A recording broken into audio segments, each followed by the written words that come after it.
So I was reading a book on brain health by Dr.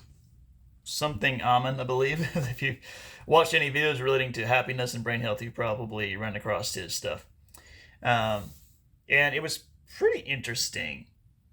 I think a lot of times we can kind of fall into this trap of like, in order to be happy, I need to have a certain level of external success or certain external factors, right? So like if you're single, it's like I need to get married to be happy. Or if you're broke, it's like I need to be, financially independent to be happy. Or uh, if you're, you know, whatever other external thing that's either out of your control or only partly under your control, you're like, if I had that thing, I would be happy.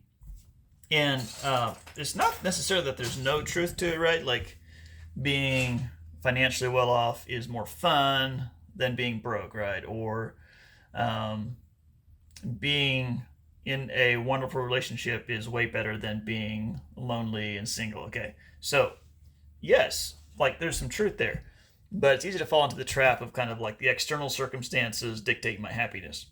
Well, in Dr. Amen's thing, his approach was more around, rather than around let's help you be successful directly, it's like, well, let's get your brain as healthy as possible. If your brain is healthy, you're going to be happier, and the happier you is going to be better at getting those other external things that you want. So, um, it's on the one hand, you can make the argument, well, being happy is a very poor goal, right? Like it's much better to pursue something of meaning, and then if the happiness comes in the process, fantastic. If it doesn't, so be it. And I think there's a certain degree of validity there. Like I don't remember that Jesus specifically said, you know, you should be happy per se, right? But there are things that he pointed to that were like very that indicated, I think, that he intended for his followers to be, if you will, happy. Uh, Not in the sense that nothing difficult would ever happen, but in the sense that he intended them to experience love and peace and good relationships, things of that nature. So easy, light burdens, yokes, those kind of things. So let's just say for a moment that we say it's cool to pursue happiness to some degree.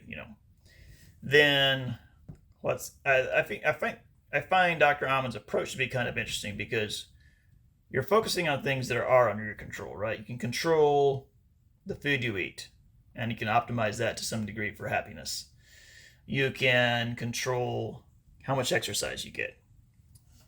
You can control the thoughts you think, and there again, there's maybe a few caveats, but in general, these are things that are up to you. You can personally decide to do these things, and you can optimize for brain health and happiness. And so, it's it's just an interesting kind of contrarian approach, if you will, rather than like if you're like, oh, I want my business to double in revenue next year, and I want my kids to behave, and then I'll be happy. Or you could be like, you know what? Rather than focusing rather than focusing heavily on those things, I'm going to focus on my brain being in as good a health as possible. And then if my brain is healthy, then I believe I will be, very. Then we'll see if the other things kind of come naturally out of that. So um, now you could argue that, and one of the things he mentions also is like your spiritual connection to God, or your spiritual health. And so that, I love that because that's also deeper and can flow deeper into, the spirit realm, soul, and kind of ooze up through your soul in theory. And so you have the potential there for joy to be bubbling up and supporting, that happiness and that brain health. So, of course, getting rid of demonic junk in your life can give you a lot of freedom, and I would assume can dramatically improve your brain health. Although I don't know if there's any research on that or not. So Anyway, so if you're not happy, consider your brain health as a starting point rather than trying to change something external.